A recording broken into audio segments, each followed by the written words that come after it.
अस्सलाम वालेकुम, नमस्ते, सत श्री अकाल। कैसे हैं आप? उम्मीद करती हूँ ठीक होंगे, खुश होंगे। मैं हजिकाली और आज आपको खिलाई हुई बहुत ही उम्दा सी वीडियो से स्टार्ट करते अपनी वीडियो को without wasting any time. So let's start. जिस ट्रैक पर राजा और सोनम आखिरी बार देखे गए थे, उसी ट्रैक की तरफ जा रहे हंगरी देश के एक टूरिस्ट की लाश पुलिस को जंगलों में मिली थी। The body of a missing Hungarian tourist Puskás Zsolt has been recovered this afternoon. जब सबको लगा कि यह केस सॉल्व होने के करीब है, वैसे ही एक मिस्ट्री गर्ल का एंगल सामने आ गया। हाँ, मैंने ये बोला था कि एक महिला और है इसमें और वो जल्दी क्लियर हो जाएगा। जो मीडिया में इंटरव्यू दे रहा था, वो तो असल में खुद सबूत मिटाकर कातिलों की मदद कर रहा था। बस यही हमारी इससे ज्यादा मेरी इनसे बातचीत नहीं हुई। मैंने इनको पोजीशन देके मैं अपने घर पे चला गया। सोनम और राजा के पीछे नजर आ रही ये लाल कार और उसमें से निकले ये लड़के जब सीसीटीवी में देखे गए, ऐसा लग रहा है इसको देख करके कि किसी ने इनका पीछा करा है। एक ऐसा मर्डर केस जहां कातिल स्कूटी के उस फीचर से अनजान थे जो आगे चलकर इस साजिश के राज को खोलने वाली सबसे बड़ी चाबी बन गया। They got a huge clue from the scooty which was left abandoned in Sorarim. सबको इस क्लिप में ये तीन लोग तो नजर आए, लेकिन इनके नए कपड़े और जूते पहनने के पीछे एक इंटेंशन छुपी थी। इस केस को लेकर पुलिस सारी बातें मीडिया में तो कर रही थी, लेकिन जब बात मोटिव की आई, पुलिस कभी भी सारे पत्ते नहीं खोलती है। पहली बार इतने शातिर तरीके से ब्लफ किया गया कि प्रोफेशनल फेस रीडर भी मात खा जाए। Every piece which came was not a lead. Every piece which came and when it was pieced together, then it became a lead. 23 मई 2025 की सुबह लगभग 9:45 पर अपने हनीमून पर मेघालय आए सोनम और राजा नोंगरियात से वापस मावला खियात की ओर चढ़ते हुए सामने से गुजर रहे टूरिस्ट देव सिंह जी के 360 डिग्री कैमरा में एक्सीडेंटली रिकॉर्ड हो जाते हैं। सोनम एक हाथ में पॉलिथीन के अंदर रेनकोट लेकर चल रही थी, वही राजा पानी की बोतल और बैग लिए सोनम के पीछे चल रहा था। इसके ठीक एक दिन पहले यानी 22 मई 2025 को ब्लैक रेनकोट पहने राजा और सोनम 2 सूटकेस लिए स्कूटी से मेघालय में सोहरा, जिसे चेरापूंजी भी कहते हैं, वहां के मनहा होटल के सामने रुकते हैं। लेकिन यहाँ पर कोई भी रूम खाली ना मिलने पर दोनों ने सिर्फ अपना लगेज लॉकर रूम में जमा कर दिया, क्योंकि नेक्स्ट डे उन्हें नोंगरियात में double decker living root bridge तक ट्रैकिंग पर जाना था और इतने लगेज को वो अपने साथ नहीं ले जाना चाहते थे। इसलिए उन्होंने दोनों सूटकेस से जरूरत भर का कुछ सामान निकाल स्कूटी में रख दिया। राजा जब तक आईडी लेकर अंदर रिसेप्शन में डिटेल्स फिल कर रहा था, तब तक व्हाइट शर्ट पहने सोनम बाहर टहलते हुए फोन चलाते नजर आ रही थी। जिसके थोड़ी देर बाद लगेज को होटल में जमा कर ये दोनों स्कूटी से निकल गए। उस वक्त किसी को भी अंदाजा नहीं था कि इन सभी फुटेजेस में न सिर्फ कई गहरे राज छुपे थे, बल्कि यह वीडियोस एक ऐसे केस का डिजिटल एविडेंस बनने वाली थी जिसने देश को एक गहरा सदमा दे दिया। 4 घंटे बाद इसी दिन दोपहर 1:43 पर राजा की अपनी माँ से कॉल पर बात भी हुई, लेकिन तब इस माँ को नहीं पता था कि यह वो आखिरी पल है जब वो अपने बेटे की आवाज सुन पा रही है। हाँ, मैंने आ गए नीचे। कहाँ पे हो तुम? ऊपर पहाड़ पे के नीचे? आप जाके पहुंचा ऊपर में। इस कॉल के बाद से ही परिवार वालों का सोनम और राजा से लाख कोशिशों के बावजूद दोबारा कांटेक्ट नहीं हो पा रहा था। मध्य प्रदेश के इंदौर में रहने वाले राजा और सोनम रघुवंशी की अभी कुछ दिनों पहले ही धूमधाम से शादी हुई थी और वो हनीमून के लिए गुवाहाटी में कामाख्या देवी के दर्शन के बाद मेघालय निकल गए थे। परिवार में सभी बहुत खुश थे और कॉल पर दोनों का ही हालचाल ले रहे थे। इनफैक्ट अपने बेटे राजा से बात करने से थोड़ी देर पहले ही उनकी अपनी बहू सोनम से भी बात हुई थी। ये जंगल है, पता, घोर जंगल है, एकदम खड़ी चढ़ाई है, चढ़ना मतलब उतरना भी खड़ा ही है और चढ़ना भी खड़ा ही है। तो वहाँ ऊपर देखने के लिए क्या गए?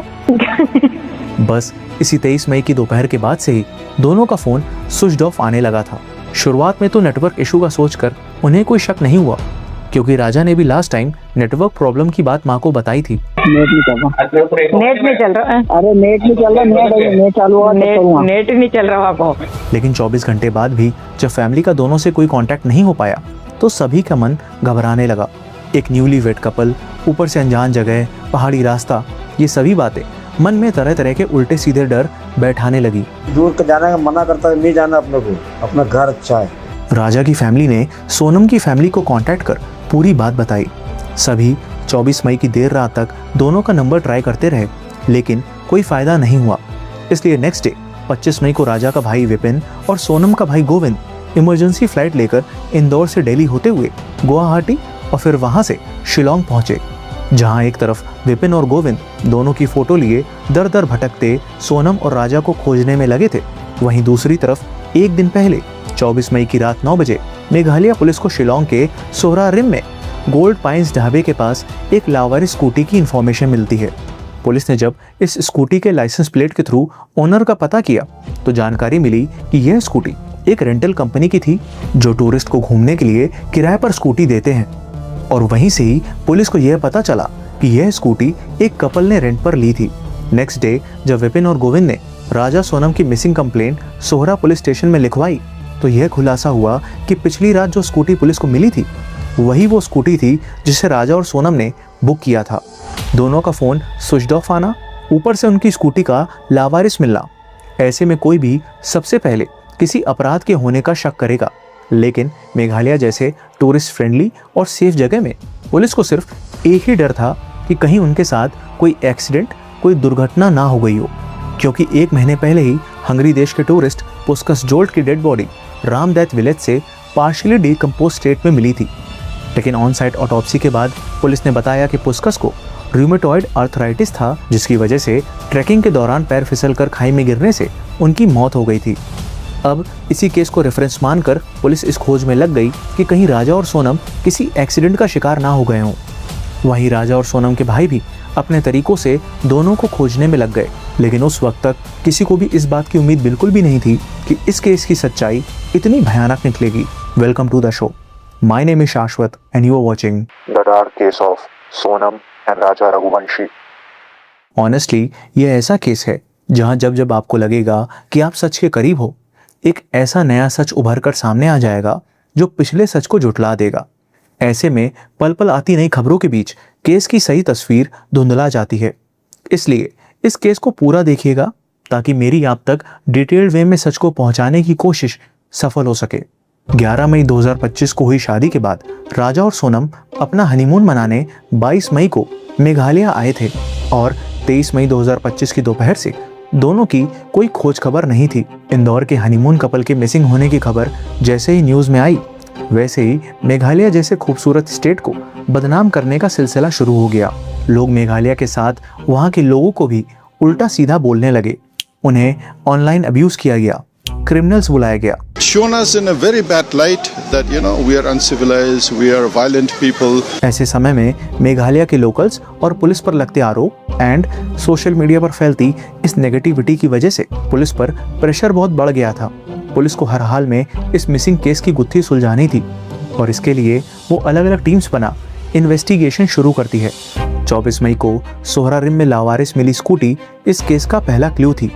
पुलिस को यह तो पता चल चुका था कि यह स्कूटी राजा ने ही रेंट पर ली थी, लेकिन आसपास सीसीटीवी ना होने की वजह से यह नहीं पता चल पाया था कि वो वहां क्या कर रही थी।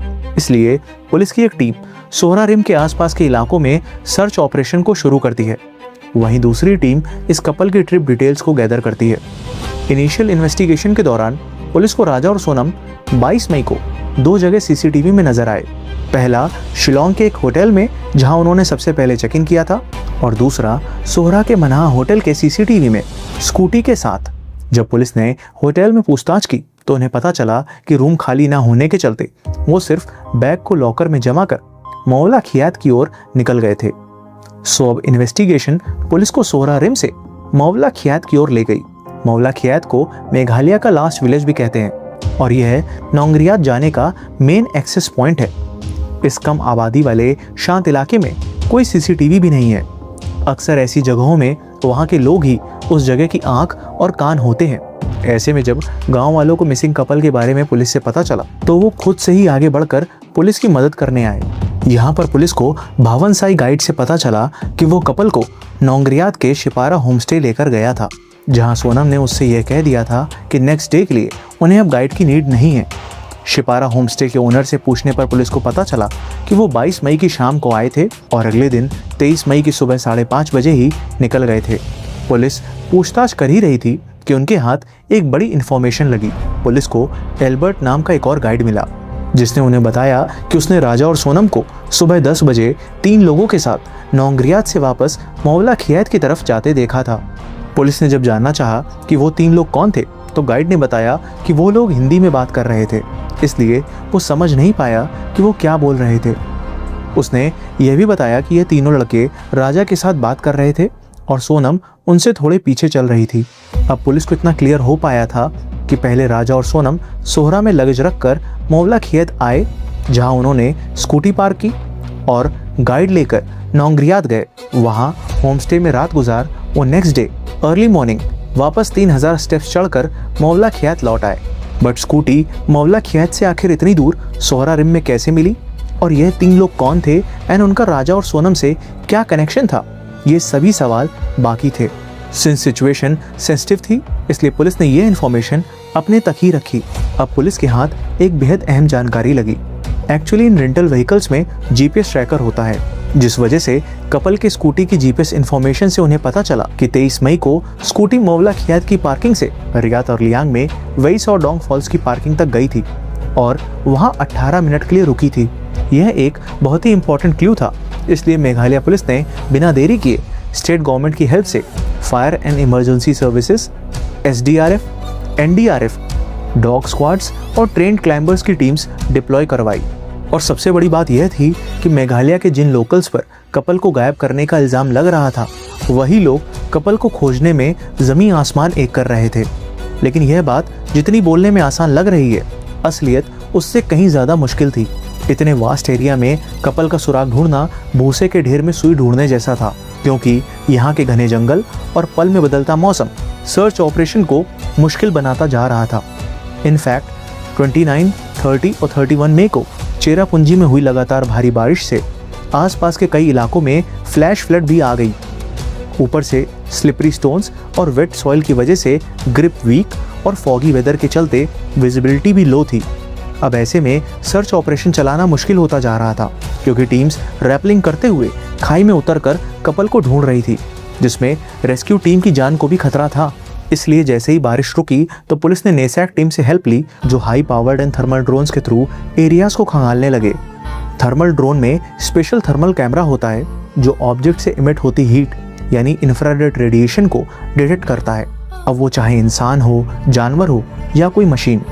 इस हीट को थर्मल सिग्नेचर कहते हैं। इन कैमरास की मदद से ड्रोन्स हीट बेस्ड इमेजेस बनाता है, जिससे वास्ट एरियाज को भी स्कैन कर किसी को भी ढूंढा जा सकता है। पर सर्च ऑपरेशन खराब वेदर की वजह से हिंडर हो रहा था। इसी वजह से अभी तक कोई भी अहम सुराग पुलिस के हाथ नहीं लग पाया था अनटिल 2 जून। 2 जून को मौसम साफ हुआ और ड्रोन्स को इस वेइस और डोंग फॉल्स की पार्किंग एरिया की गहरी घाटी में थर्मल सिग्नेचर्स मिलने लगे। पुलिस ने लोकेशन मार्क की और सर्च ऑपरेशन टीम्स रैपलिंग करते हुए 300 फीट नीचे खाई तक पहुंची। उस जगह पर पुलिस को एक आदमी की लाश मिली जो पार्शियली सड़ चुकी थी और उसमें कीड़े लग गए थे। सिंस चेहरा भी पहचान में नहीं आ रहा था, इसलिए पुलिस ने तुरंत डेड बॉडी की शिनाख्त के लिए राजा रघुवंशी के भाई को बुलाया। अनफॉर्चुनेटली हाथ में बने टैटू और स्मार्ट वॉच से कंफर्म हो गया कि यह डेड बॉडी राजा रघुवंशी की है।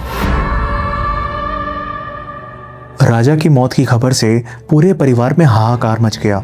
जिस घर में कुछ दिन पहले ही जश्न का माहौल था, उस घर का सबसे छोटा बेटा ऐसे अंजाम तक पहुंच जाएगा, ऐसा कोई सपने में भी नहीं सोच सकता था। जिसके मिलने की उम्मीद सभी लगाए बैठे थे, उसकी लाश तो कई दिनों से खाई में पड़ी हुई थी।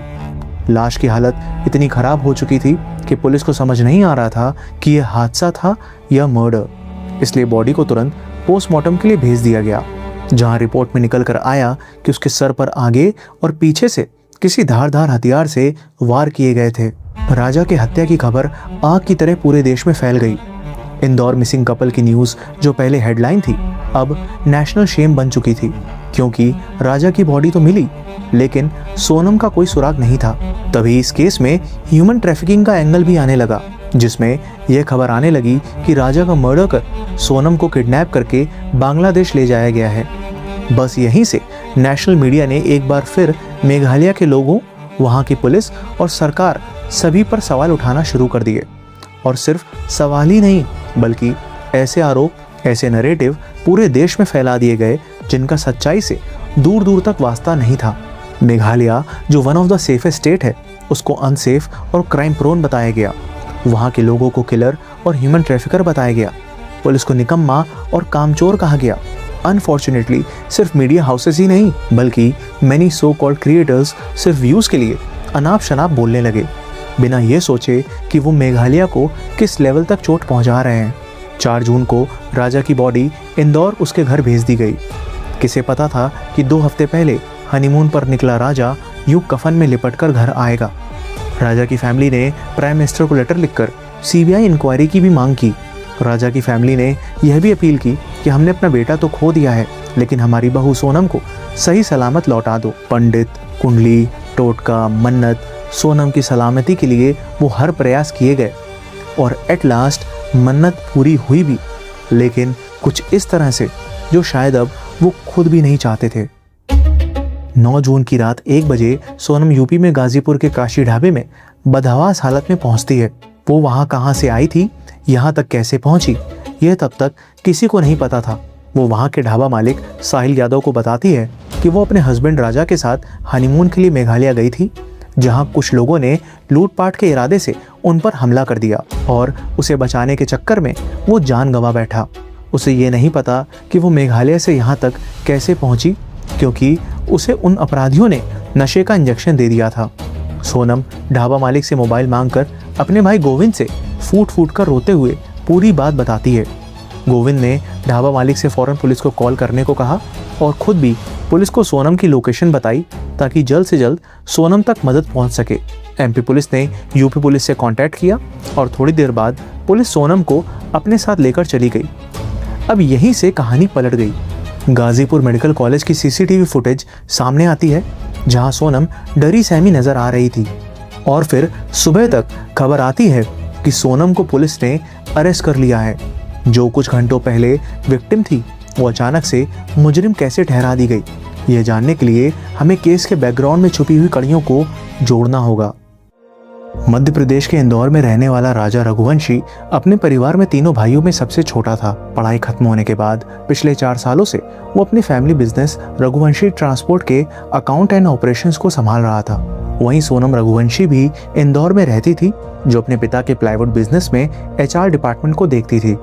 राजा के कजिन ने बताया कि पिछले साल अक्टूबर 2024 में राजा ने रघुवंशी समाज की मैट्रिमोनियल ऐप में सोनम की प्रोफाइल देखी थी, जहां उसने भी अपनी शादी के लिए प्रोफाइल बनाई थी। रघुवंशी रिश्ते एप्लीकेशन है, जिसमें रघुवंशी समाज के जो लोग हैं वो रिश्ते ढूंढते हैं। उसी एप्लीकेशन के माध्यम से ये रिश्ता तय किया गया है। राजा ने ही अपनी माँ को सोनम की प्रोफाइल दिखाई थी। राजा और सोनम दोनों की फैमिली बिजनेस बैकग्राउंड से थी और सोनम भी राजा की तरह अपनी फैमिली बिजनेस में काम कर रही थी। यही वजह थी कि राजा को सोनम पसंद आ गई थी, क्योंकि उसमें उसे एक कॉन्फिडेंट और इंडिपेंडेंट पार्टनर नजर आ रहा था। आखिरकार दोनों परिवार एक दूसरे से मिले और 10 फरवरी 2025 को सोनम के घर पर यह रिश्ता फाइनल हो गया। इस खुशी में राजा और सोनम ने एक दूसरे को केक खिलाया, माला पहनाई और अपने नए रिश्ते को सेलिब्रेट करते हुए फैमिली के साथ मिलकर डांस भी किया। रोका होने के बाद राजा के परिवार ने इच्छा जाहिर की कि शादी दिवाली के बाद हो, लेकिन सोनम के परिवार ने कहा कि दिवाली के बाद कोई सही संयोग नहीं बन रहा है, इसलिए वो चाहते हैं कि शादी जल्द से जल्द हो। लड़का लड़की दोनों ही मांगलिक थे और उनके कुंडली के गुण भी मिल रहे थे। इस संयोग और फैमिली प्रेशर के चलते राजा के घर वाले भी जल्दी शादी के लिए राजी हो गए। राजा और सोनम दोनों ही रिंग सेरेमनी, मेहंदी, शादी और रिसेप्शन की शॉपिंग में बिजी हो गए। सभी को ही राजा और सोनम होने वाली एक आदर्श जोड़ी की तरह दिख रहे थे और हर तरफ खुशी और रौनक थी। जिस लाइफ पार्टनर की तलाश में राजा था, अब उसका नाम शादी के कार्ड पर भी छप गया था और यूं ही खुशियों भरे शादी के फंक्शंस का सिलसिला शुरू हो गया। रिंग सेरेमनी के दिन सारी रस्में पूरी करने के बाद राजा और सोनम ने एक दूसरे को अंगूठी पहनाई और फिर हल्दी में रस्में निभाते हुए दोनों परिवारों ने मिलकर धूमधाम से जश्न मनाया। अपनी लाइफ के इस नए फेज की शुरुआत से राजा दिल से खुश था। सारे रीति रिवाजों को पूरा करते हुए वो बस सोनम के घर आने का इंतजार कर रहा था। राजा इतना एक्साइटेड था कि उसने सोनम के वेलकम के लिए अपने रूम को खूबसूरत तरीके से डेकोरेट भी करवाया था। आखिरकार वो दिन भी आ गया जिसका राजा बेसब्री से इंतजार कर रहा था, जहां 11 मई को नाचते गाते और झूमते हुए राजा की बारात निकली। राजा ने सोनम का हाथ थामा और वरमाला पहनकर दोनों शादी के बंधन में बंध गए। एक तरफ जहां राजा ने सोनम को प्रपोज किया और उसकी नजर उतारी, वहीं सोनम ने पत्नी होने का हक जताते हुए उसका हाथ पकड़कर नए जीवन की शुरुआत का ऐलान किया। 7 फेरों के बाद राजा ने सोनम की मांग भरी, मंगलसूत्र पहनाया और 7 जन्मों का साथ निभाने का वादा किया। रस्मों के पूरा होने के बाद एक नए घर, नए रिश्तों और नए जीवन की शुरुआत के लिए सोनम की नम आंखों के बीच उसके परिवार ने उसे विदा किया। रिसेप्शन के फंक्शन में भी राजा और सोनम ने सभी परिवार वालों के साथ सेलिब्रेट किया और एक दूसरे को वचन दिए। मैं सोनम यह वचन देती हूँ कि शादी के बाद राजा ए जी ओ जी इसके साथ राजा भाई तुम तो गए। इस शादी से राजा और सोनम खुश दिख रहे थे और रीति रिवाजों को निभाते हुए 15 मई को यानी शादी की चौथी पर सोनम ससुराल से अपने मायके चली गई। लेकिन तबीयत खराब होने की वजह से वो मायके में ही रुक गई। सोनम ने राजा को बताया कि उसने मन्नत मांगी है कि जब तक वो गुवाहाटी के कामाख्या मंदिर में दर्शन नहीं कर लेंगे तब तक एक दूसरे के करीब नहीं आएंगे। 18 मई को सोनम ने राजा को कॉल कर सरप्राइज दिया कि उसने उनके हनीमून के खातिर गुवाहाटी के लिए फ्लाइट टिकट्स बुक की हैं, जहां वो पहले कामाख्या मंदिर जाएंगे। वैसे तो राजा सोनम के साथ हनीमून पर 2 महीने बाद जाने वाला था, लेकिन सोनम के इस जेस्चर से न सिर्फ वो सरप्राइज था बल्कि खुश भी हुआ। यही वजह थी कि वो उसी दिन हनीमून के लिए शॉपिंग करने निकल गया। शॉपिंग करके घर लौटने पर जब राजा की मां ने उसे और नए कपड़े खरीदने की वजह पूछी तो राजा ने उन्हें सोनम के सरप्राइज हनीमून प्लान के बारे में बताया और बताया कि सोनम ने ऑलरेडी 2 दिन बाद की यानी 20 मई की टिकट्स भी बुक कर रखी है।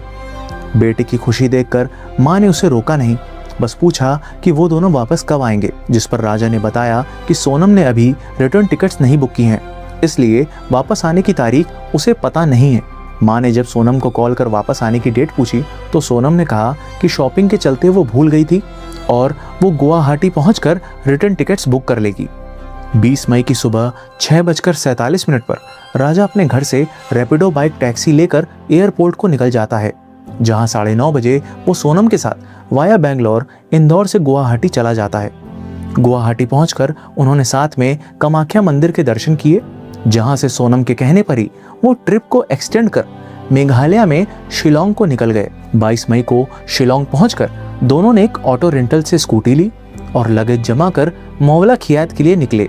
मौलाखियात में स्कूटी को पार्किंग में लगाया और नौंगरियात के डबल डेकर ब्रिज तक जाने के लिए भवान साई नाम के गाइड को हायर कर 3000 स्टेप्स ट्रैक करते हुए नौंगरियात पहुंच गए। सिंस नौंगरियात पहुंचते पहुंचते अंधेरा हो गया था, इसलिए वहीं पास में ही शिपारा होम स्टे में रूम लेकर दोनों ने वहां रात गुजारी।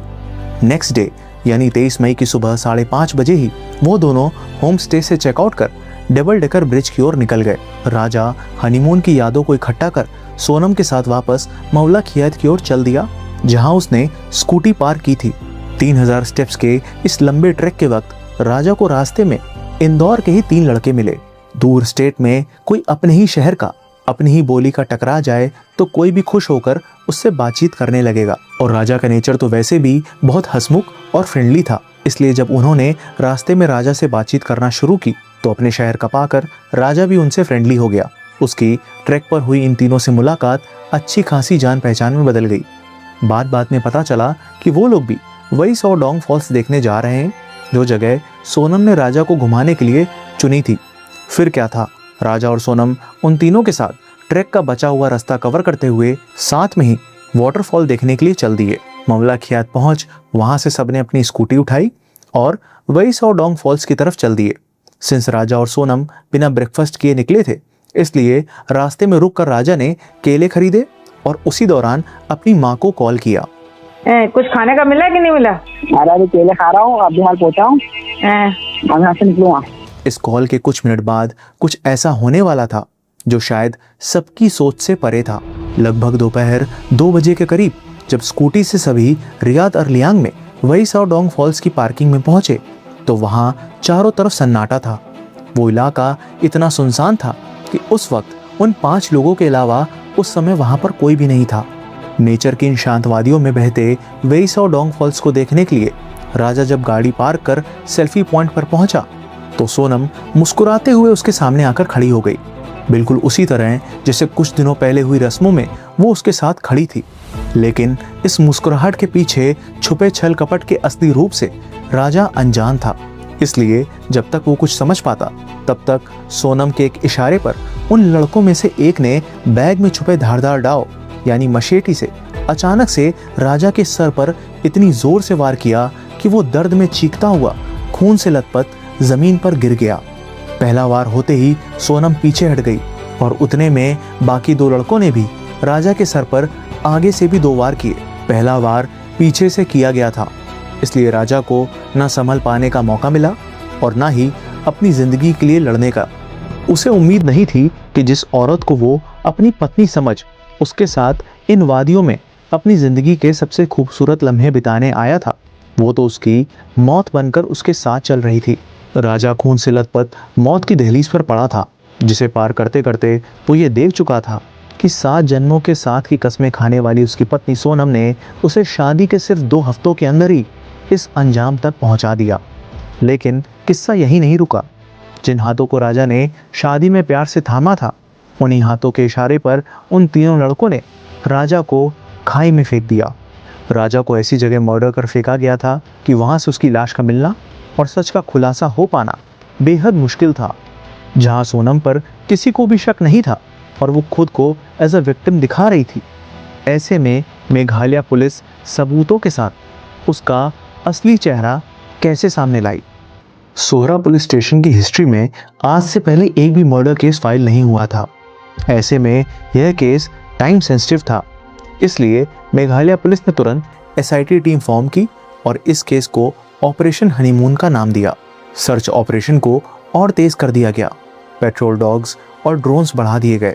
नतीजा, सर्च ऑपरेशन के दौरान पुलिस को मोबाइल फ़ोन के पार्ट्स मिले, वाइट शर्ट मिली, राजा का बैग और मेडिसिन के साथ ही मिला खून से सना हुआ ये डाव यानी मर्डर वेपन।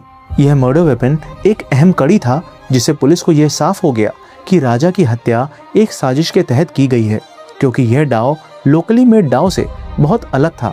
इसका हैंडल प्लास्टिक का था, जबकि लोकली मेड डाव के हैंडल वुड के होते हैं और यह बिल्कुल नया वेपन था जिसे सिर्फ राजा के मर्डर में इस्तेमाल किया गया था।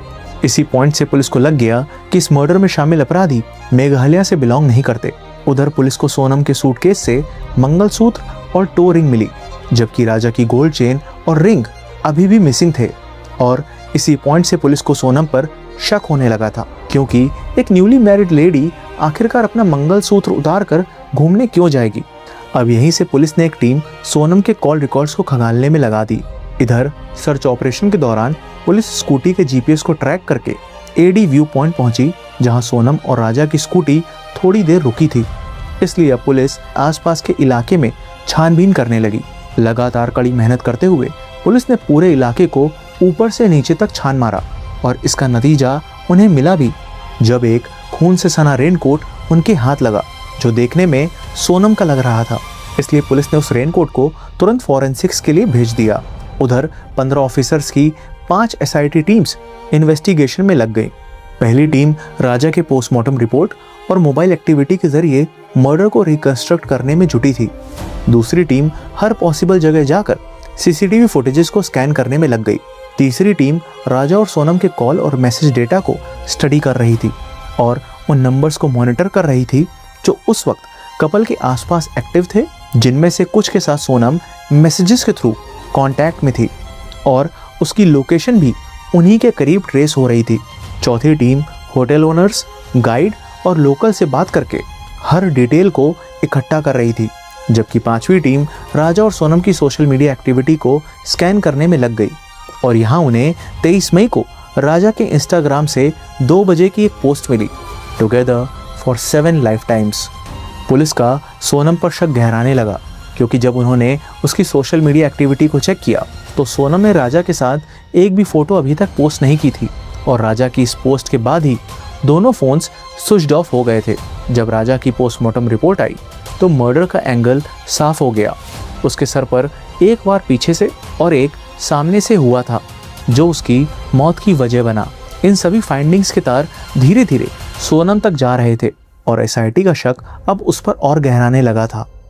6 जून तक इन्वेस्टिगेटर्स ने काफी सबूत इकट्ठा कर लिए थे जो इंडिकेट कर रहे थे कि सोनम इस मर्डर की मास्टरमाइंड है और इसमें इंदौर के 3 लोगों का भी हाथ है। इसके बाद मेघालय पुलिस ने इंदौर क्राइम ब्रांच के साथ 4 नंबर्स शेयर किए। क्राइम ब्रांच ने पता लगाया कि ये सारे सिम कार्ड्स इंदौर में ही खरीदे गए थे और उनके एड्रेसेस भी लोकल निकले।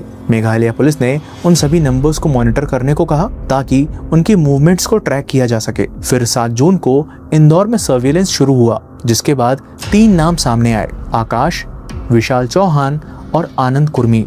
यह नाम पता चलते ही 8 जून को मेघालय पुलिस इंदौर पहुंची, जहां एमपी पुलिस के साथ सादी वर्दी में इन सस्पेक्ट्स को अरेस्ट करना शुरू किया। पुलिस सबसे पहले विशाल चौहान के घर पहुंची, जहां वो अकेले बैठा शराब पी रहा था।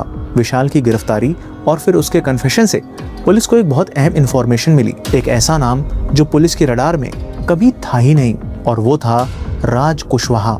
विशाल ने इस नाम के साथ तीसरे कल्प्रिट आकाश की भी लोकेशन पुलिस को दे दी और इसलिए उसे भी तुरंत अरेस्ट कर लिया गया। पुलिस जहां इन सबको अरेस्ट कर ही रही थी, वहीं 9 जून को देर रात सोनम गाजीपुर में एक ढाबे पर पाई गई, जिसके बाद पुलिस ने सोनम को भी हिरासत में ले लिया। पैरेलल में राज कुशवाहा और आनंद कुर्मी भी अरेस्ट हो गए।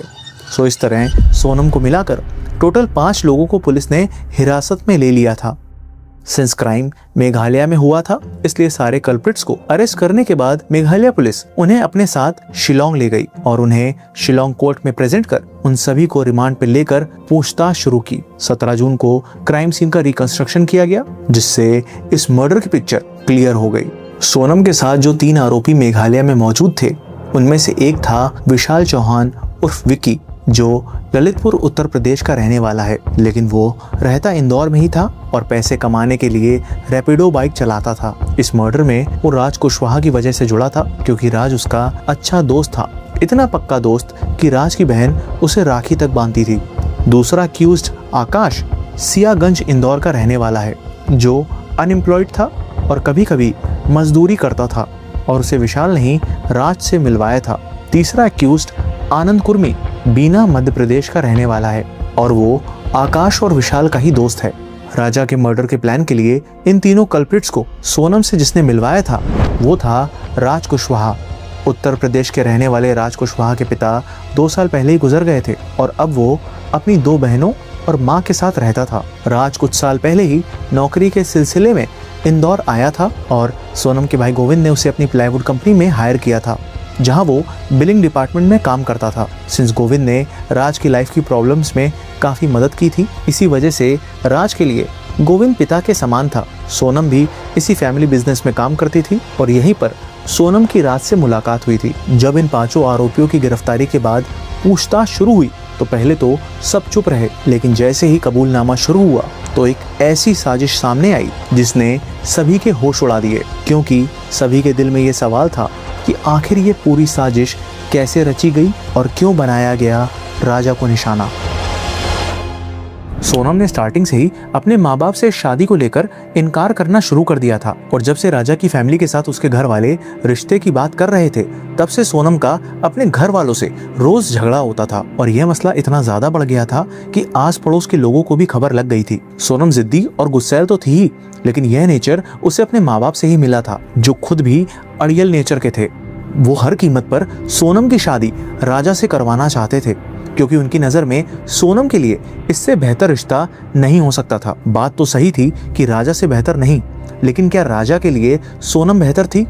सिर्फ समाज और खुद की सो कॉल्ड इमेज के लिए उन्होंने सोनम को इमोशनल ब्लैकमेल कर जबरदस्ती शादी के लिए मनवा लिया, जबकि सोनम ने उन्हें धमकी दी थी कि शादी के बाद जो अंजाम होगा उसके लिए वो तैयार रहें। सब कुछ जानते समझते हुए उन्होंने सोनम की धमकी को नजरअंदाज कर दिया। इनफैक्ट सोनम की मां हमेशा इस कोशिश में रही कि कहीं इन सब की भनक राजा के परिवार को ना पड़ पाए और जल्द से जल्द शादी हो जाए, इसलिए उन्होंने आगे लगन ना होने की बात कहकर जल्दी शादी करने का प्रेशर डाला।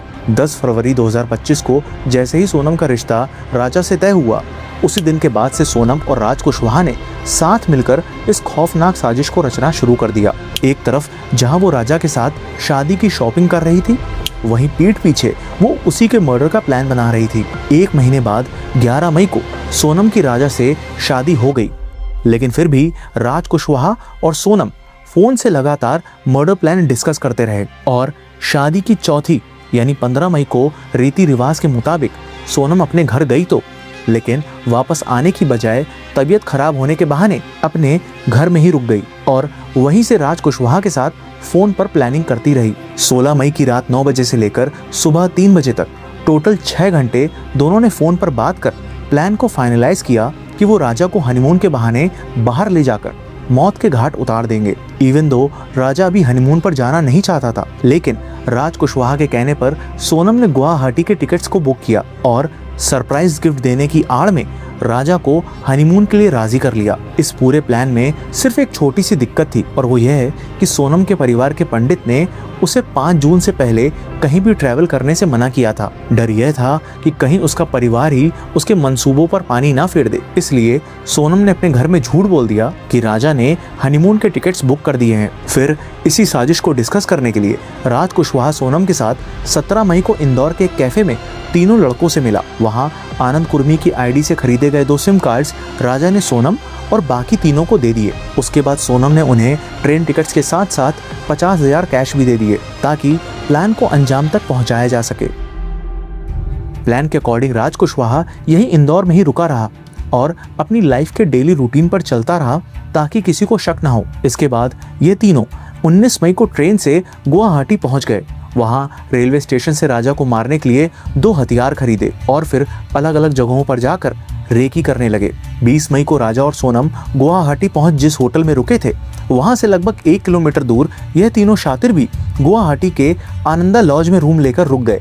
जहां जहां राजा और सोनम गए, सोनम उनकी लाइव लोकेशन तीनों अपराधियों को भेजती रही और वो लोग मौके की तलाश में हथियार लेकर आसपास ही घूमते रहे। असल में यह लोग सुनसान इलाके को खोज रहे थे जहां ना कोई सीसीटीवी हो और ना कोई गवाह। सोनम का सिग्नल मिलते ही प्लान था कि राजा को मारकर उसकी मौत को एक लूट का केस दिखाना। इसीलिए सोनम ने राजा से गोल्ड चेन, डायमंड रिंग और ब्रेसलेट पहनकर ट्रिप पर चलने के लिए कहा था। लेकिन जब गुवाहाटी में कोई मौका ना मिलने पर प्लान फेल हो गया, तब सोनम ने राजा को कन्विंस किया और ट्रिप मेघालय तक एक्सटेंड करवा दी ताकि नए प्लान के तहत शिलोंग और सोहरा के बीच जंगलों में उसका मर्डर किया जा सके। और इसीलिए उसने बिना भनक लगे उन तीनों कल्प्रिट्स को भी शिलोंग बुला लिया।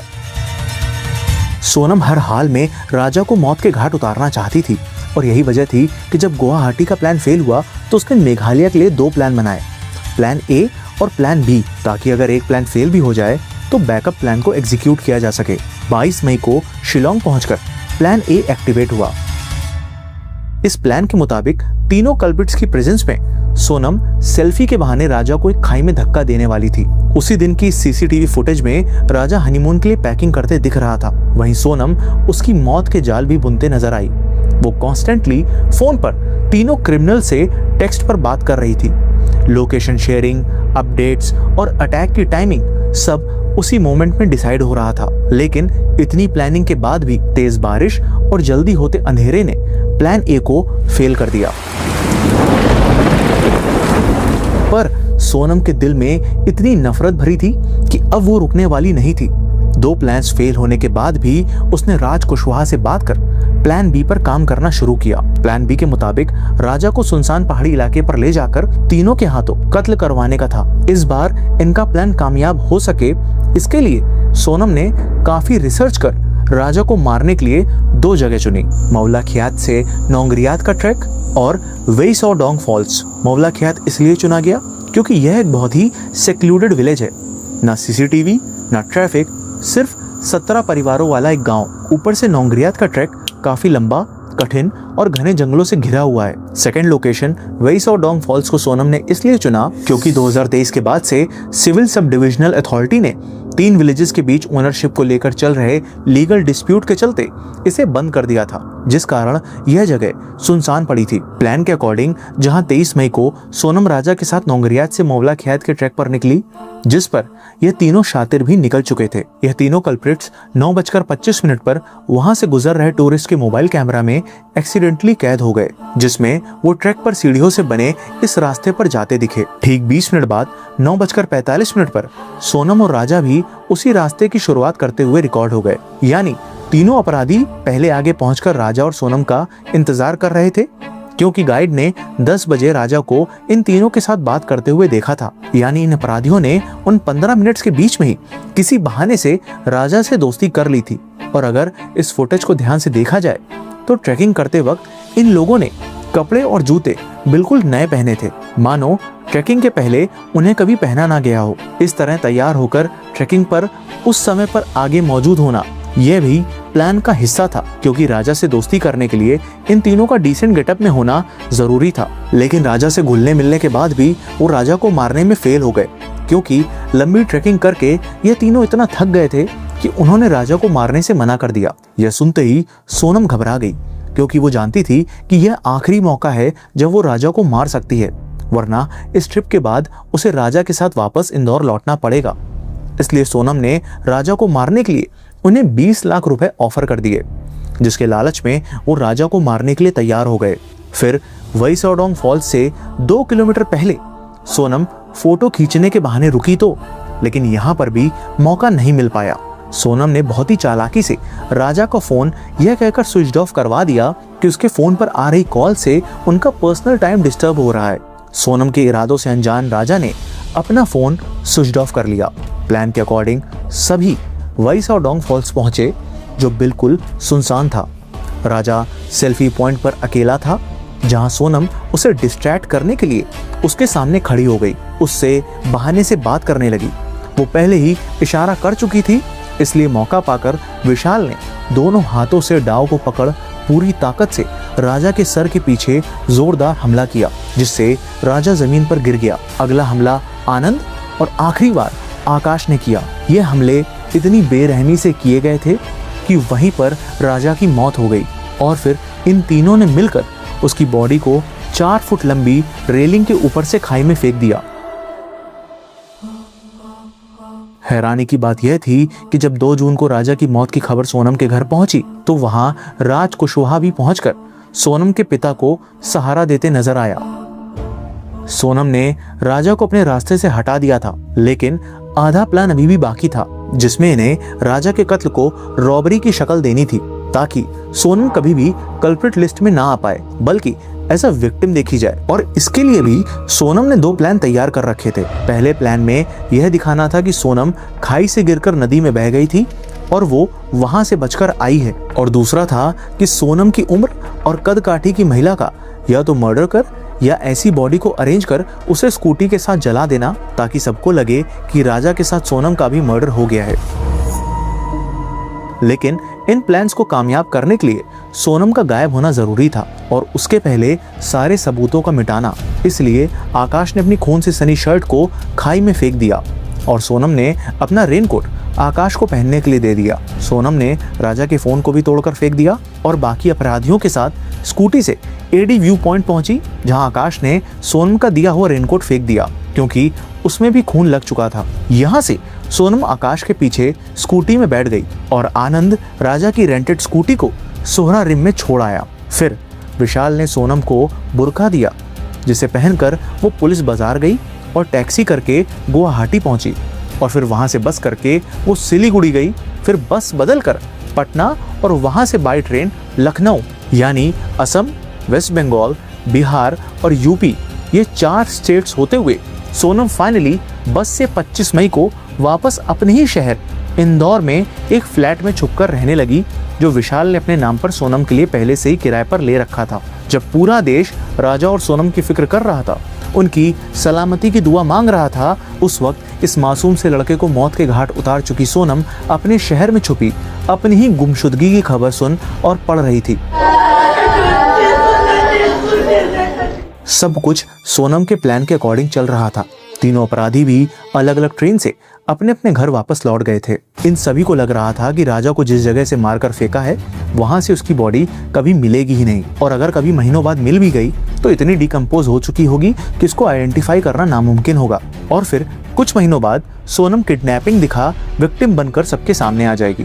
पर मेघालय पुलिस और वहां के लोकल्स की मदद से राजा की बॉडी जल्दी डिस्कवर हो गई। और इस कहानी में टर्निंग पॉइंट तब आया जब मेघालय की लोकल मीडिया ने गाइड का इंटरव्यू ले लिया, जिसने राजा और सोनम के साथ 3 लोगों को देखे जाने की बात कह दी। अब जैसे ही ये बात सबके सामने आई तो राज कुशवाहा ने सोनम से इंदौर से निकल सिलीगुड़ी में रीअपियर होकर वहां किडनैप हो जाने का नाटक करने को कहा। वो इंदौर से निकली ही थी कि सिविल ड्रेस में चल रहे पुलिस ऑपरेशन में विशाल और आकाश अरेस्ट हो गए, और कहीं से इसकी इन्फॉर्मेशन राज कुशवाहा तक पहुंच गई। पकड़े जाने के डर से वो पैनिक हो गया और उसने सोनम से कहा कि वो जहां भी है वहीं सामने आकर अपनी फैमिली को कॉल करे और नाटक करे कि वो किडनैपर्स के चंगुल से बचकर भाग आई है।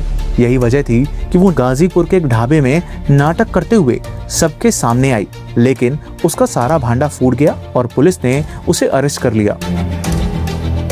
इस केस में जब सभी अरेस्ट हो गए तब एक ऐसा शख्स मीडिया के सामने आकर बयान दे रहा था जैसे वो इन सबसे अनजान हो, और वो शख्स था इंदौर के उस फ्लैट का ओनर सिलोम जेम्स, जहां सोनम रेंट पर छुपकर रह रही थी। आपसे यही लड़का आया था? करेक्ट, यही लड़का आया था। मेरे को इन्होंने पूरा अपना रेंट दिया, 2 डिपॉजिट दिए, बस यही हमारी इससे ज्यादा मेरी इनसे बातचीत नहीं हुई। मैंने इनको पोजीशन देके मैं अपने घर पे चला गया। बट सरप्राइज एलिमेंट वाज कि 22 जून को SIT ने इसे सबूत मिटाने के आरोप में अरेस्ट कर लिया। सोनम के एक मिसिंग सूटकेस की पुलिस को तलाश थी, जिसमें 5 लाख रुपए कैश, गहने और एक पिस्टल भी थी, जिससे पहले राजा को शूट करने का प्लान था।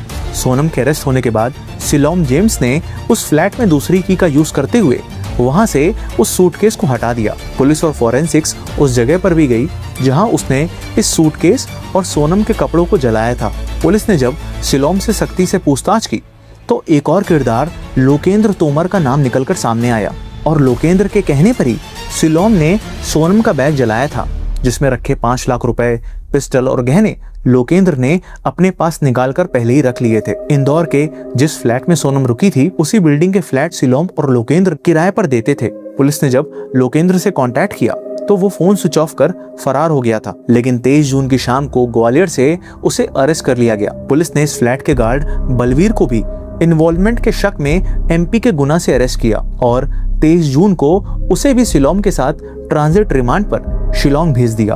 आखिर सूटकेस में ऐसे और कौन से सबूत थे और लोकेंद्र का सोनम से क्या कनेक्शन था, यह सभी जवाब आने बाकी हैं। हर केस की तरह इस केस में भी सबसे अहम सवाल था मोटिव, जिसे हम step by step break down करेंगे। अगर फोर्स्ड मैरिज को इसके पीछे का एंगल माने तो सोनम के पेरेंट्स तो दोषी हैं ही, लेकिन सोनम को इस बिहाफ पर कम गुनहगार नहीं ठहरा सकते। शादी के मात्र 11 दिनों के अंदर ऐसी नफरत सोनम के दिल में उस लड़के के लिए थी जो बेहद सीधा साधा, मासूम और जिंदगी की इस नई शुरुआत और नई जिम्मेदारी को उठाने के लिए एक्साइटेड था। वो चाहती तो अपने पेरेंट्स से बगावत कर सकती थी, अपना घर छोड़ सकती थी, कुछ नहीं तो एटलीस्ट राजा को ही सब कुछ सच बता देती। ऐसे में तो उल्टा राजा ही शादी से पीछे हट जाता, लेकिन नहीं, उसने तो इतना बड़ा षड्यंत्र रचा। इतने दिनों तक झूठी मुस्कान लिए अपने खतरनाक इरादों को छुपाते हुए ढोंग करती रही। इस केस में जब राज कुशवाहा का नाम सामने आया तो सोनम और राज के बीच लव अफेयर की बात सामने आने लगी। ये कहा जाने लगा कि सोनम का राज से अफेयर था और सोनम के घर वाले उसके इस रिलेशन को एक्सेप्ट नहीं कर रहे थे। लेकिन फिर ये सामने आया कि राज तो सोनम को दीदी कहता था, उसे बहन मानता था और राखी बंधवाता था। इनफैक्ट सोनम के सगे भाई गोविंद ने भी बोला कि मुझसे पहले राज ही राखी बंधवाता था। राज की फैमिली, उसके मोहल्ले वालों ने भी यही बात रखी। पुलिस ने जब राज और सोनम से पूछताछ की तो दोनों कन्फेशन में एक दूसरे पर ब्लेम डालने लगे और एक दूसरे को ही मास्टरमाइंड बताने लगे। लेकिन बाद में राज ने कबूल किया कि वो ही मास्टरमाइंड था, बट सरप्राइजिंगली उसने लव एंगल को इसमें जोड़ने से मना कर दिया। तभी पुलिस को कॉल रिकॉर्ड से पता चला कि सोनम ने बीते महीनों में 200 से भी ज्यादा बार किसी संजय वर्मा नाम के शख्स को कॉल किया था। खबर आने लगी कि यही वो शख्स है जिसे सोनम का अफेयर है, लेकिन बाद में सोनम ने पुलिस को बताया कि संजय वर्मा कोई और नहीं, राज कुशवाहा है, जिसका नाम चेंज करके उसने सेव किया था और इसीलिए ट्रू कॉलर में भी यही आ रहा था। सिंस फोर्स्ड मैरिज के अलावा और कोई क्लियर मोटिव नहीं आया, इसलिए पुलिस ने सोनम और राज के अफेयर की बात वेरीफाई नहीं की। इनफैक्ट इसे एज अ सोल मोटिव भी नहीं माना। Frankly speaking, I still find it very difficult to accept the motive that has been given by the accused. On the surface of it appears to be the love angle, the love triangle rather. But personally, I wouldn't say that could be the only motive. But इस case को lead कर रहे Meghalaya police के SP ने कुछ यूं कहा। It is very clear that she was in love with somebody, but she had to get married to somebody. Somebody, यानी it could be of any caste, gender, religion. Gender पर जाएं तो surprisingly इस case को लेकर पंडित अजय दुबे ने कुछ भविष्यवाणियां की थी जो सभी सही भी निकली, लेकिन आखिरी भविष्यवाणी में एक मिस्ट्री गर्ल का एंगल भी सामने आ गया। ये दावा किया गया कि इसमें एक और महिला शामिल है जिससे सोनम के समलैंगिक संबंध हैं। हाँ, मैंने ये बोला था कि एक महिला और है इसमें और वो जल्दी क्लियर हो जाएगा। अब जैसे कहा जाता है कि पुलिस कभी भी अपने सारे पत्ते तुरंत नहीं खोलती, तो क्या समबडी वाले पॉइंट और इस भविष्यवाणी में कोई कनेक्शन हो सकता है? मोस्टली जो हमने लव एंगल से जुड़े क्राइम केसेस कवर किए हैं उसमें क्रिमिनल्स अफेयर को एक्सेप्ट कर लेते हैं, क्योंकि साइकोलॉजिकली गलत करने के बावजूद ऐसे कातिलों के मन में एक प्राइड होता है कि मैंने अपने सो कॉल्ड प्यार के लिए यह कदम उठाया। भाई बहन वाले पॉइंट पर आए तो क्या मुंह बोली बहन के लिए उसने इतना बड़ा कदम उठाया? ऐसा कौन सा फेवर था जो राज को ऐसे क्राइम में इन्वॉल्व कर गया? क्योंकि फाइनेंशियल एंगल को लेकर कोई सॉलिड एविडेंस अभी तक हाथ नहीं आया है। तो क्या सोनम ने राज को इमोशनली फूल बनाकर एज अ मोहरा यूज किया है? 24 जून को एसपी विवेक जी ने कहा है कि वो फिलहाल प्रीलिमिनरी इन्वेस्टिगेशन में यह मानकर चल रहे हैं कि राज और सोनम रिलेशनशिप में थे और दोनों ही साथ में अपना बिजनेस करना चाहते थे। इसलिए इन दोनों ने उनके बीच में आए शख्स यानी राजा को रास्ते से हटा दिया। राज कुशवाहा और सोनम दोनों ही बेहद शातिर हैं, जिन्हें कोई रिमोर्स नहीं है और इसके पीछे की हकीकत दोनों ही अपने अंदर छुपाए हैं। राज कुशवाहा तो सबके बीच मौजूद रहा और राजा के लिए कफन भी वही लेकर आया। सो ऐसे शातिर अपराधियों का पूरा सच अभी भी दफन सा लग रहा है। इस केस में तंत्र मंत्र का भी एंगल आया, जिसमें कभी कहा गया कि सोनम ने मांगलिक दोष हटाने के लिए मर्डर किया, तो कभी कहा गया कि उसने तंत्र मंत्र में राजा की बलि दी। बहरहाल इन सब बातों को वैलिडेट करने का कोई एविडेंस नहीं है, लेकिन मीडिया चैनल्स ने इन सभी खबरों को मिर्च मसाला लगाकर खूब कुक किया। और सिर्फ ऐसी ही खबरें नहीं, बल्कि बिना वेरिफिकेशन के कुछ भी बताया जाने लगा। जैसे इस सीसीटीवी फुटेज में सोनम और राजा के पीछे खड़ी इस कार और उसमें से निकलते लोगों को दिखाया गया कि कातिल सोनम और राजा का कार से होटल तक पीछा कर रहे थे, जबकि असलियत में यह लाल कार मनहा होटल की है और उसमें से निकलते यह लड़के वहाँ का स्टाफ है। असली सवाल उठाने की जगह यही सब बेसलेस बातों को सनसनी बना पेश किया जाने लगा। लीगल एस्पेक्ट की बात करें तो मेघालय पुलिस ने काफी सारे ग्राउंड ब्रेकिंग एविडेंसेस कलेक्ट किए हैं, लेकिन मुझे डर यहाँ के कानून से है, क्योंकि जैसा हमने बंदना कलिता केस में देखा कि डबल मर्डर करने के बाद सारे एविडेंसेस होते हुए भी सभी को बेल मिल गई और वो सभी मुजरिम आज आजाद घूम रहे हैं। यही डर राजा के परिवार को भी है, जो कि गलत नहीं है। हैरानी की बात यह है कि इतना सब हो गया, इसके बावजूद सोनम का केस लड़ने की इच्छा जाहिर करने वाले वकील ने कुछ ऐसा कहा जिसे सुनकर सिर्फ और सिर्फ आपको गुस्सा ही आएगा। लेकिन लड़की पूरी तरह से निर्दोष है और जो कहानी सामने आई है, जो स्टोरी बनाई जा रही है, जो सारे एविडेंस दिखाए जा रहे हैं, वो सारे के सारे गलत है। आई एम श्योर इसका मर्डर नहीं हुआ है, या तो ये पहाड़ से गिरा है या वहाँ के किसी लोकल गुंडे ने इससे सामान छीन करके इसको धक्का दे दिया। अगर मैं कोर्ट में खड़ा होता हूँ तो न लड़की को न इन लड़कों को किसी को कोई सजा नहीं होगी। शादी से पहले सोनम को लेकर राजा के सामने कई रेड फ्लैग्स भी दिखे थे। राजा ने अपनी माँ और अपने खास दोस्तों को बताया था कि सोनम ना उससे बात करती है और ना ही उसे वक्त देती है। ऐसा लगता है कि मानो उसे मुझ में कोई इंटरेस्ट नहीं है। हम दोनों ही बिजनेस कर रहे हैं, लेकिन मैं तब भी उससे बात करने का टाइम निकाल लेता हूँ, लेकिन वो खुद को हमेशा बिजी बताती है। कॉल अटेंड नहीं करती थी सोनम, बहुत बार मतलब 10-11 बार कॉल करते थे जब सोनम कॉल अटेंड करती थी। ये मुझे राजा ने पर्सनली बताया था। राजा की यह शिकायत जायज थी, क्योंकि शादी से पहले जान पहचान और शादी की तैयारी के लिए कन्वर्सेशन का होना जरूरी है। इसलिए राजा की माँ ने सोनम से बात की थी और ये पूछा भी था कि क्या उसे ये रिश्ता पसंद नहीं है। सोनम के पास मौका था कि वो सच बताकर इस रिश्ते से पीछे हट सकती थी, लेकिन उसने काम में बिजी होना, थकान, टाइम न मिल पाना, यही सब बहाने बनाए। नेक्स्ट डे से वो राजा को कॉल करने लगी, लेकिन पूरे दिन में मात्र 5-10 मिनट ही वो उससे बात करती थी, क्योंकि असल में तो उसका दिमाग राजा के मर्डर प्लान बनाने में लगा था। अपराध एक होता है और कितने परिवार बर्बाद हो जाते हैं। अगर आपको शादी नहीं करनी तो मत करो, अपनी फैमिली को क्लियर कर दो। ना माने तो जिससे रिश्ता तय हो रहा है उसे बता दो, चाहे लड़का हो या लड़की, क्योंकि अपराध को अंजाम देने से पहले हर शातिर को लगता है कि वो पकड़ा नहीं जाएगा, क्योंकि जो प्लान उन्होंने बनाया है वो फूल प्रूफ है। लेकिन ऐसा होता नहीं है। सच क्या है वो तो वक्त ही बताएगा, और वो चाहे कुछ भी हो। लेकिन एक शख्स एक बेगुनाह को जिस तरह छल, धोखे और षड्यंत्र से मार डाला गया, वो सच कभी नहीं बदल सकता।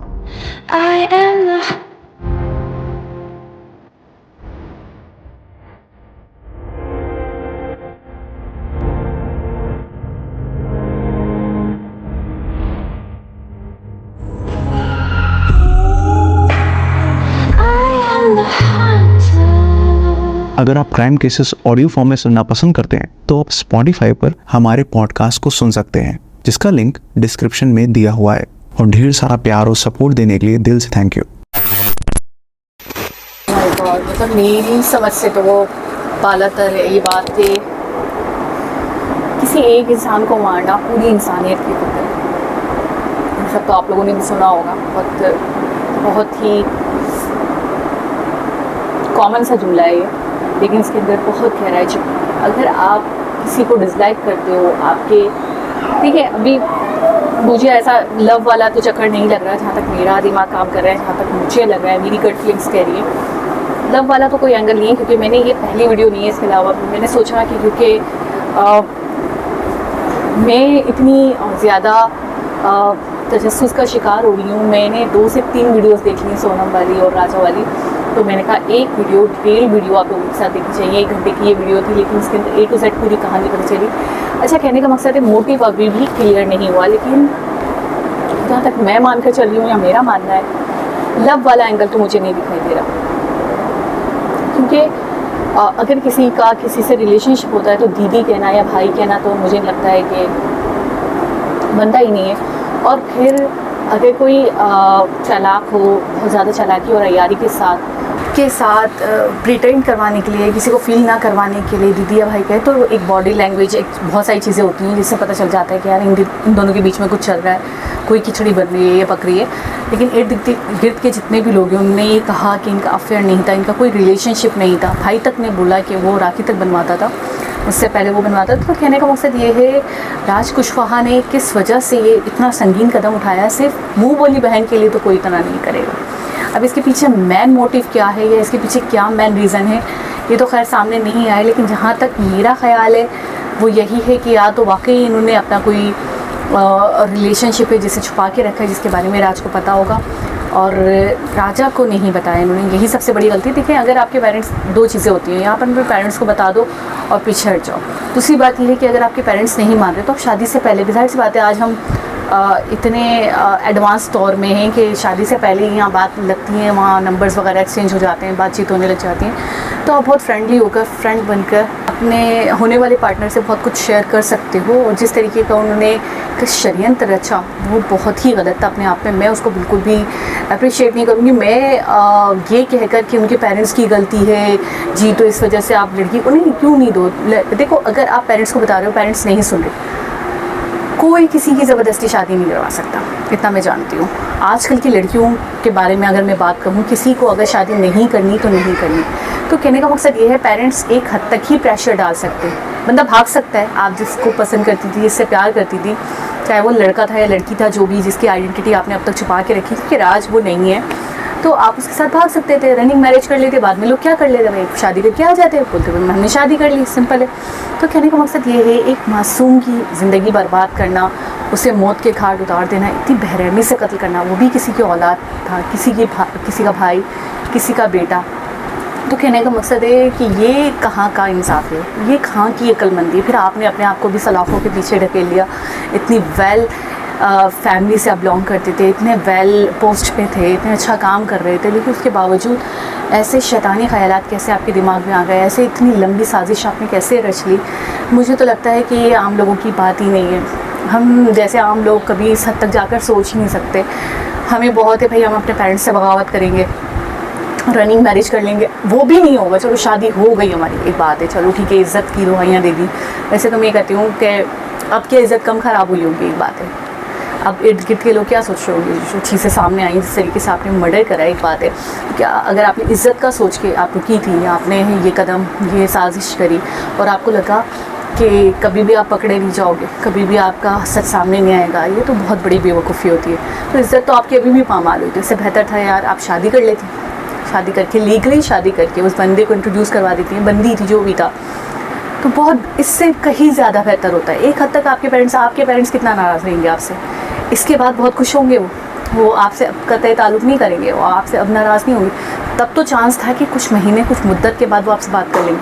अब तो मुझे लगता है बिल्कुल भी चांस नहीं है जो आपने किया है। तो कहने का मकसद ये है कि ये बहुत ही नेगेटिव माइंड होता है, ये बहुत ही चीज़ें बहुत सिंपल हो सकती हैं अगर आप चाहो तो, और चीज़ें बहुत ज़्यादा क्रिटिकल हो सकती हैं अगर आपका दिमाग इस तरीके से काम करे तो बहुत कॉम्प्लिकेटेड हो सकती हैं, और सबसे बड़ी बात मासूम जाने जा सकती हैं। तो मेरा तो बस यही कहना है कि जब भी इंसान के दिमाग में ऐसे ख़यालात आए तो वो उस पर अमल करने के बजाय वो शेयर कर ले, जो भी बात है, जो भी प्रॉब्लम है, उसके पार्टनर के साथ, उसके पेरेंट्स के साथ वो शेयर करे। अगर वो उनकी बात नहीं सुन रहा तो वो बगावत कर सकता है, वो भाग सकता है। वो भाई एडल्ट है, 18+ है ना, एक बात है, तमाम राइट्स है उनके पास, कोई उनको ब्लेम नहीं करेगा, कोई कानूनी कार्रवाई नहीं होगी उनके ख़िलाफ़, अपनी मर्ज़ी से शादी कर सकती है। इतना बड़ी चीज़, इतनी बड़ी बात नहीं थी जितनी बड़ी चीज़ अब हो गई है। तो बस बहुत अफसोस हुआ राजा के लिए, तो बहुत ज़्यादा अफसोस हो रहा है। उसने क्या कुछ नहीं सोचा होगा, कितने सपने देखे होंगे, और सबसे बड़ी बात ये वो इतना सीधा और इतना मासूम इंसान था कि वो भनक तक नहीं लगी उसे, वो भाप भी नहीं पाया कि उसके साथ रहने वाली उसकी बीवी या पार्टनर जिसे वो सब कुछ समझ रहा है, जिसकी हर बात वो मान रहा है, उसके नाराज़ होने की उसको इतनी चिंता और परवाह है, वो जैसा कह रही है वो वैसा कर रहा है, लेकिन उसके बावजूद भी वो भाप नहीं पाया कि वही उसकी मौत का कारण बनेगी या वही उसको मार डालेगी। बहुत अफसोस हो रहा है। कभी कभी ऐसा होता है कि आप लफ्ज़ों में बयान नहीं कर सकते, लेकिन होपफुली आप लोगों को वीडियो समझ आ गई होगी पूरी डिटेल में क्या बात है क्या नहीं है। बाकी आगे मोटिव भी आ जाएगा सामने जब इतनी सारी बातें सामने आ गई हैं। तो लव वाला एंगल तो शायद मुझे नहीं लग रहा, आप लोग मुझे बताइएगा कमेंट के थ्रू कि आप लोगों को क्या लग रहा है। दोबारा किसी और वीडियो के साथ आपसे मुलाकात होगी, जब तक अपना बहुत सारा ख्याल रखें। अल्लाह हाफ़िज़।